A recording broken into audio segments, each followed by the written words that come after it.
salespeople come in all shapes and sizes, but there are definitely consistent things that have been measured scientifically across all spectrums. So sure, we could talk about different behavioral styles and disc behavioral styles and things like that. But there is a bottom line to the foundation of many, many, many great salespeople, and I want to share them with you today. My goal in the next 25 minutes is for you to walk away writing down one thing that you're going to work on starting today, because most of us on this call have a little bit of extra time, unfortunately. As busy as we may be, we still have some extra time to really work on our foundation. So there's no excuse that you don't come out of this situation that we're in, this unfortunate situation that we're in, with tremendous momentum and a really, really, really, really solidified and strong foundation for success, particularly as it relates to your sales ability and your sales skills. My goal is also in the next few minutes to get you very comfortable with the words.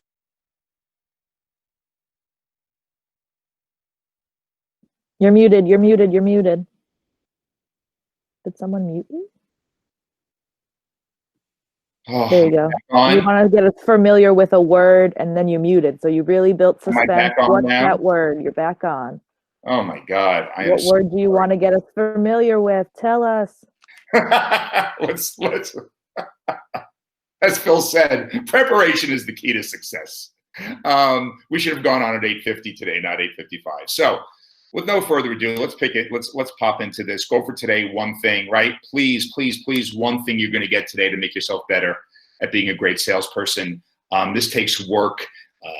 I think way too many salespeople don't work on their game. You are an athlete.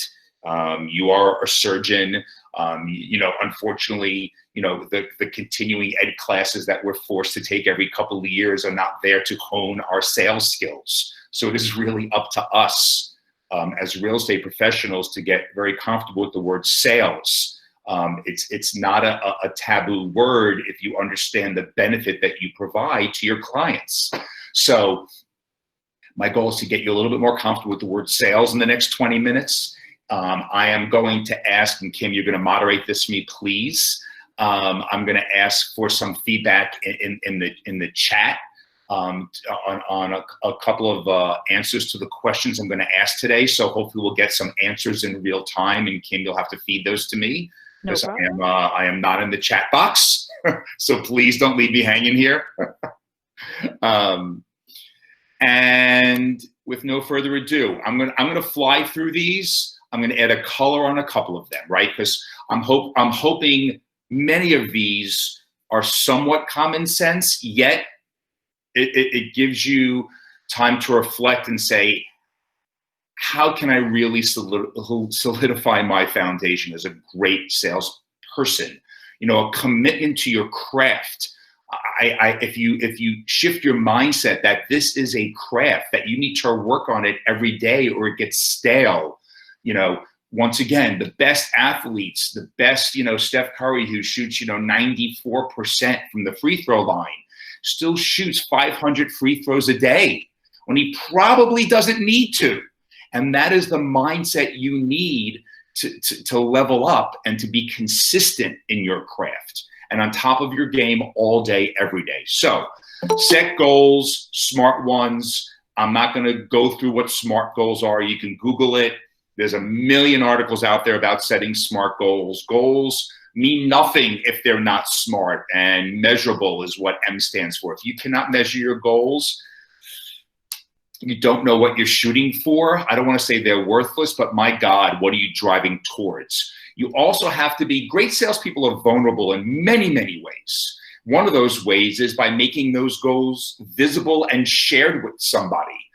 We've talked many times at the company about putting up a sales board, and we've gone back and forth. Is it positive? Will it have a negative effect? Well, at a minimum, you need to have your goals visible to somebody that matters to you, to somebody that's going to help hold you accountable. So please make them visible, and please share them with as many people as you're willing, but they have to be shared. Number two.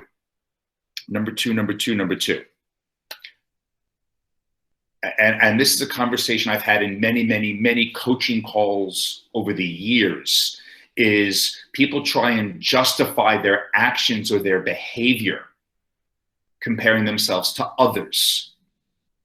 Great salespeople don't do that. Okay, they don't do that. You know, you might think you had a good year because you made $300,000 and two of your closer friends struggled at $1.75. That's an awful comparison, right? If you left 30% of your effort, if you let 30% of your ability on the field, you know, it's once again a sports term. Did you leave it all on the field? If you left it all on the field, that's all I care about if I was coaching you. So please, please, please don't compare yourself to others. Very important. Did you maximize your ability is the most important thing to look at. And that's what great salespeople do. Number 3, this is also very important because we've talked a lot about, you know, you hear, you know, a lot of the coaching programs also tell you have to own your morning. You can't own your morning unless you go to bed the night before knowing what your big goal is for the following day. You know, a lot of times you've heard me say must, you know, I must have versus I'd like to have. I must get done versus I'd like to get done. You know, it's the same, you know, you might ask your buyer or seller what must happen versus what you'd like to happen. You must ask yourself those same questions, and you can never go to bed at night not knowing what that must happen for the next day is. Okay. Also, because there have been many studies, and I looked at this, you know, years ago when I was doing a lot of coaching on college campuses, you know, about study habits, and the stuff that you review the night before is typically the most sticky. You know, that they say sleep on it, you're literally sleeping on it. So they have done some studies out there, particularly when it comes to studying and retention, that what you put in your body right before you go to bed has a big influence on your success rate the following day. So please never go to bed without knowing your big goal for the following day. You don't get up in the morning. Your next day starts the night before, is what a lot of great salespeople like to say. Number 4 comes much more so into attitude, right? You got to own your failure, own your success, celebrate your wins, but own your failure. And be reflective, but move on, right? Be reflective, but move on. And it's something I've struggled with in coaching people when we've talked about failures and people want to wallow in things. And I'm, obviously, for those of you that know me, I'm very quick and about the bottom line, and I want to move things forward. And people find that sometimes they'll call me insensitive, which is not the case, right? I want to learn, own it. If there's a failure, own it, reflect, but you've got to move forward. So you could reflect about, how did I get here? Did I put in the extra work? Did I build the right relationships with the right people? Did I ignore the wife or the husband when I shouldn't have? So sure, reflect, but you have to not wallow in it and move forward. And this is why you also have to surround yourself with the right people that are going to be able to give you this tough love and move you forward and allow them to help you move forward. So which leads me right to number 5, know when to move on. Time and energy used efficiently. How many of us waste too much time with a B or a C client just because you like them, because it feels safe, because you know they won't reject you? That is not what great salespeople do. They know when to move on. And frankly, they're okay moving on too early than too late, right? You got to look at it as over the course of a year, how many people you're going to touch. And you're not going to read everyone perfectly. But when you play the odds, they much rather move on too early than too late, because they maximize their time, but also their energy. I say this a lot, right? I mean, sure, you have the ability to work with many different types of clients, but some are just going to require that you use too much energy that is going to take away from the bigger picture of your success. So whether it's firing the client, early on, whether it is introducing one of your coworkers early on because you know they have the patience and you don't, whatever it may be, there are many ways for you to level up your game and work more efficient. Number 6 also relates to the whole box of determining early on, right, your connectivity with that client. Being able to ask the tough questions so you don't waste time, right? Ask the tough questions. I'm not even saying this example I gave here is a tough question. And if you want to add, by the way, in the chat box, I'd love some examples of some tough questions you asked early on. Once again, I'm imploring some of the people on this in this room to share some of those tough questions in the chat box that we could share at the end today about what you asked early on. But this is a question. Not the easiest one, but being very direct, right? If Unit 10A checks all the boxes, are you ready to make an all-cash offer? They said they were, right? They said they were yesterday, but are they today? Number 7, understand the difference between busy and productive. Wow, it's a tough one. People like to keep themselves busy so they feel important, and or they shy away from the really difficult things they need to do. You need to ask yourself throughout the day, not at the end of the day, throughout the day, is this really necessary? Is this important for me to work on right now so I can get closer to my goal, right? Your SMART goal, which is visible, wherever that visibility is. But is this really important and essential for me to be doing right now, today? You have to reflect on this. I've said it in the past, you should have a calendar invite with yourself every day at noon to reflect on the morning so you can make your afternoon more productive. A 5-minute check-in every day around lunch goes a long way into really ensuring that your day ends on a high note. 8, negativity. And this is nothing I'm sure you're shocked about. Optimists are far more adept at finding solutions. And once again, we're in a tough, sales, we get rejection all day, every day. It's, we're surrounded, our clients could be extremely negative. It's really, really important what you feed your brain, what you feed your body, and who you surround yourself with. You just don't have time for negativity. Once again, wallowing, in a failure or wallowing in the trials and tribulations of being a successful a salesperson, right? They joke in baseball, you're a Hall of Famer if you succeed 1 out of 3 times. So keep evolving. I always wanted to put here always learning, but keep evolving. I want to be better tomorrow than I am today. I just signed up yesterday for my free 30 days of Audible. So I've already downloaded my first book. You have no excuse, right, to keep evolving day in and day out. I know a bunch of you know that I also signed up for that course at Yale that I'm slogging through about happiness. I also now downloaded my free 30 days of Audible.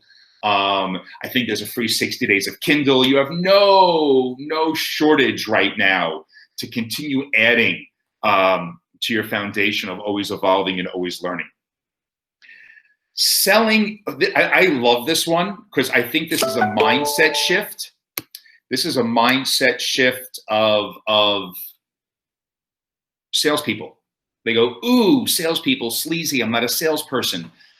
Selling is influencing people to make the right decisions. Think about that for a second, right? I mean, you're gathering all this information from your clients.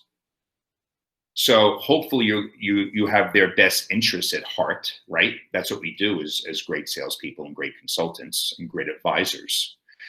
And if you are simply moving them along, right, holding their hand, guiding them, but influencing them to make the right decisions for themselves and their families, that's what great salespeople do. So I never want you to cringe when you hear, oh, I'm not a salesperson. Oh, you are. And it's the hardest profession in the country. The bonus 6 from the top 10. Kim, if there's any questions, you will interrupt me at any time. We don't have questions, but we just have some input on some things you said earlier. So some of the tough questions that Gila asks are, what are your timeline and are you pre-approved? And then she also shared the 4 Ds that she works by, which Hold is on, one, hold on, don't. 10 seconds. Whoop. And when you ask that, so those are great questions. Are you Yep, pre-approved? They go, no, no, no. Then you have to ask the next tough follow-up question. Okay, I understand. Why not? Right? It's okay when they say no, but then the real question is why not? So there's a series that you could go and continue to ask those tough questions. So please, Kim, continue. Thank you, Hilla. Sorry, sure. Then she had the 4 Ds, which was 1, don't do it. 2, delegate. 3, delay. 4, do it. So just like how to keep moving through your work. And Really? that Melissa is also doing the Yale course with you as well. Okay. Of course you are, Melissa. You are such a positive person. I love you. Hilla, 4 Ds. I like that. Give me that one more time. Sure. 1 second. So it is 1, don't do it. 2, delegate. 3, delay. 4, do it. And Melissa loves you too. I'm flying blind here. I have no idea if anyone's listening to me. Anyway, bonus 6.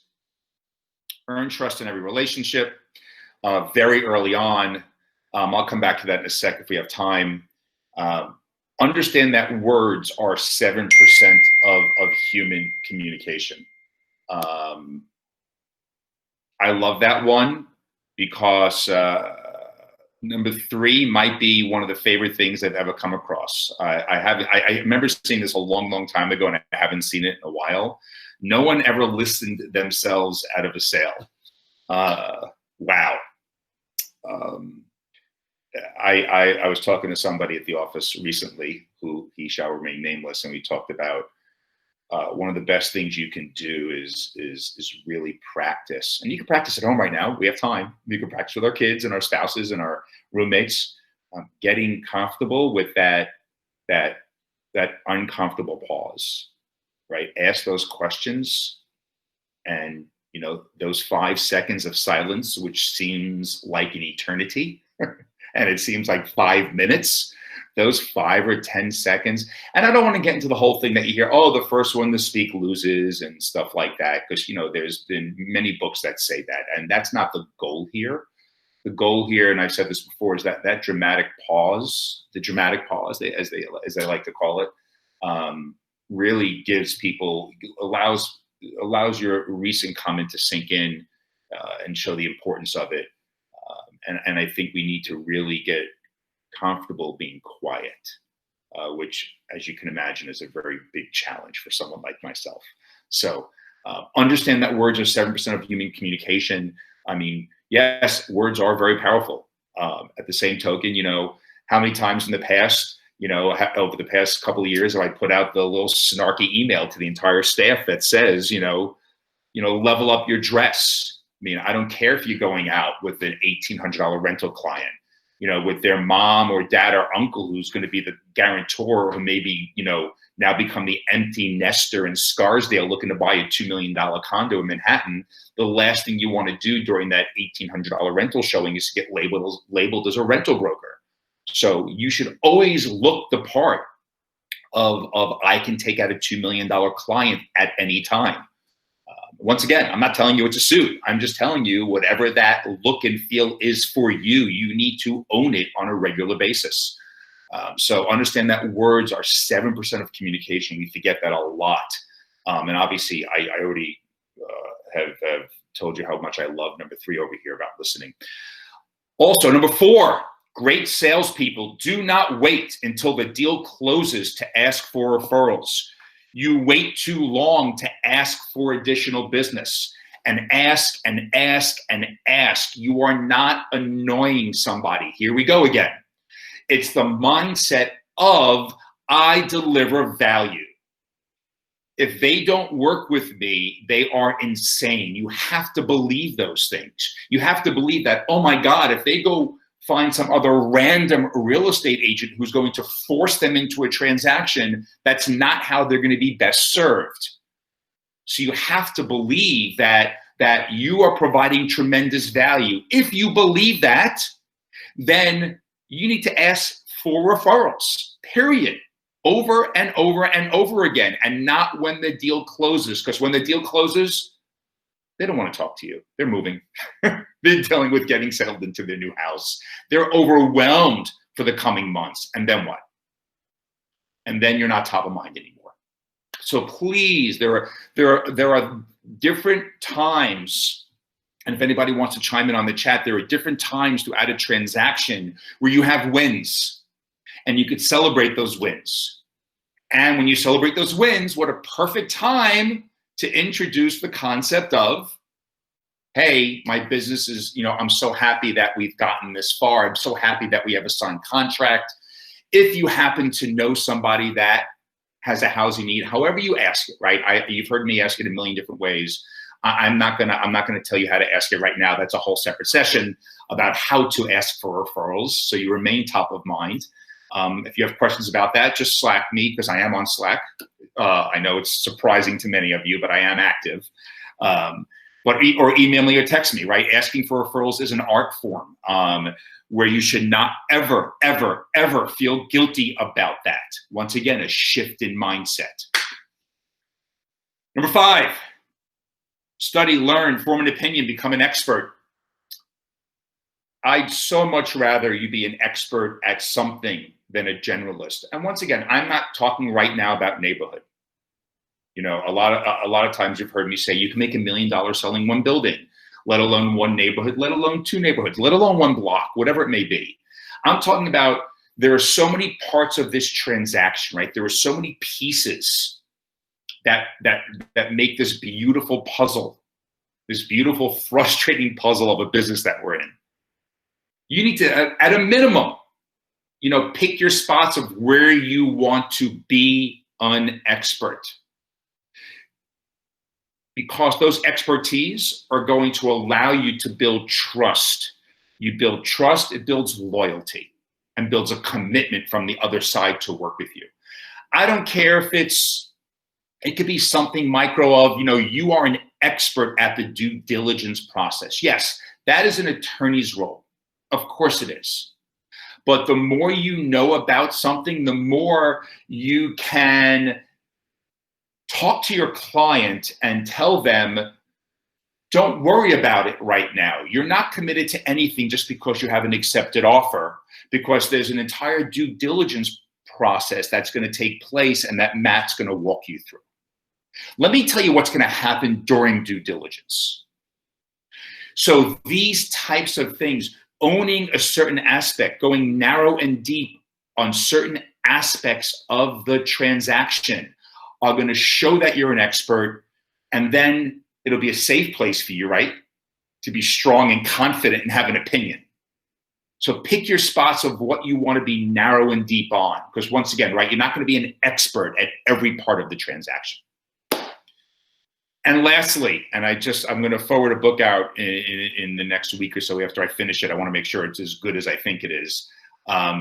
It's all about telling stories, and I'm not going to pat myself in the back here about last week's presentation, but you need to have, they say, at least a half a dozen stories in your pocket to share.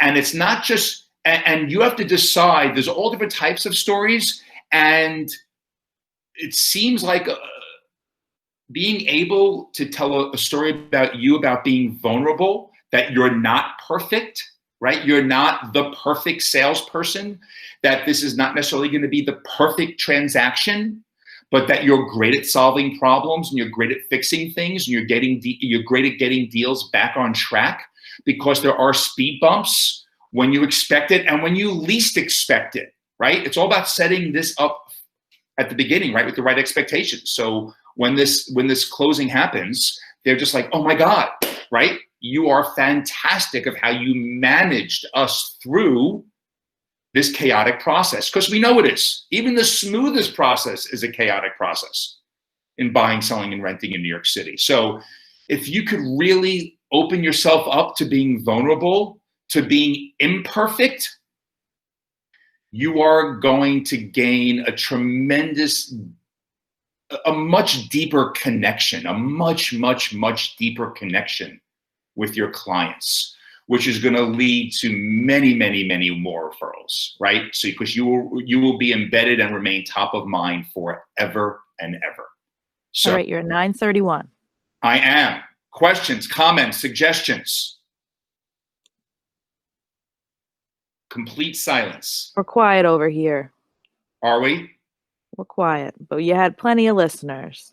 Well, I'm going to keep this up here. I could share these top 16 lists. I really hope now is a time to be reflective and really work on your foundation and work on your game and pick, a handful of these 16 items to level up with.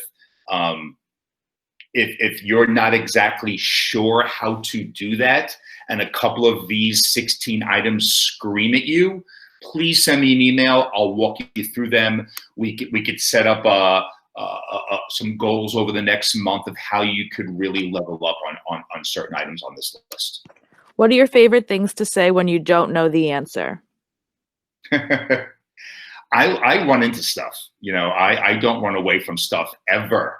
I'm like, wow. I mean, I've even said, that's a great question. Frankly, I should know that, but give me 5 minutes. I will get back to you. When I don't, you can't be everything to everybody. You just can't.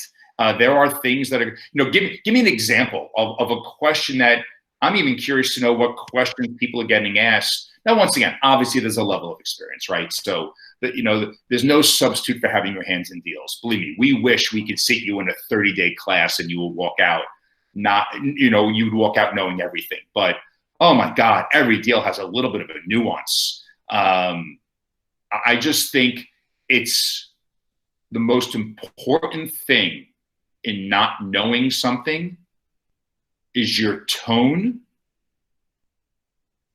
and your confident response to, I got this, here's how I'm going to take care of it. I'm getting on the phone with John right now, and we'll circle back in 15 minutes. So if it's like someone smells weakness, and weakness is indecisiveness or a little bit of a stutter or a waver in your tone, that's the most important thing. So it's getting out in front of it, owning it, and with a confident demeanor, a steady demeanor gives tremendous confidence in your response, even if you don't have the exact answer now. What are your favorite ways to upgrade your wardrobe when you don't have the funds to do it for suits, etc.?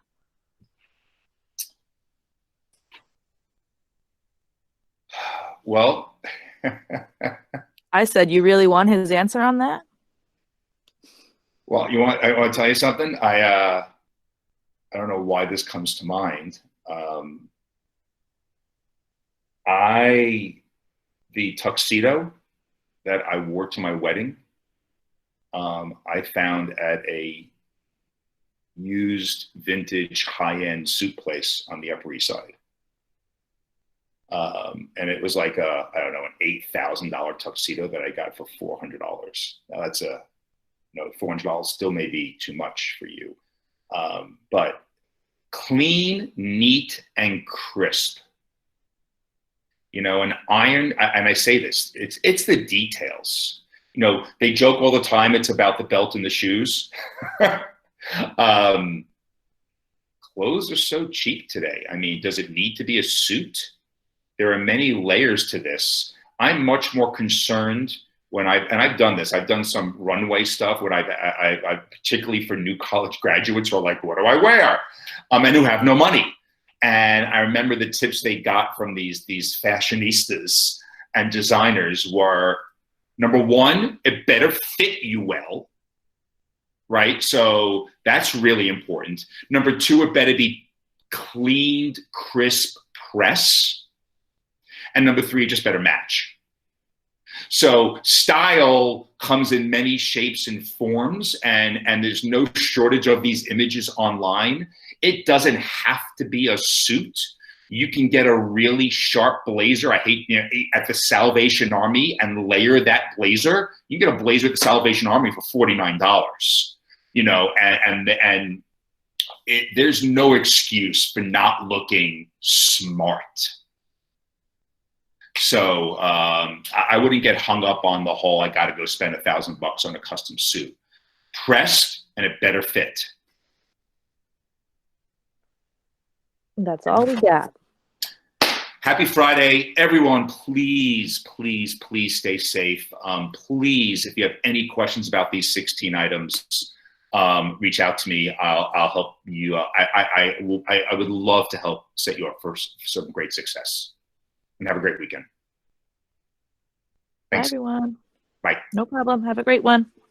Thank you. Thank you. Bye.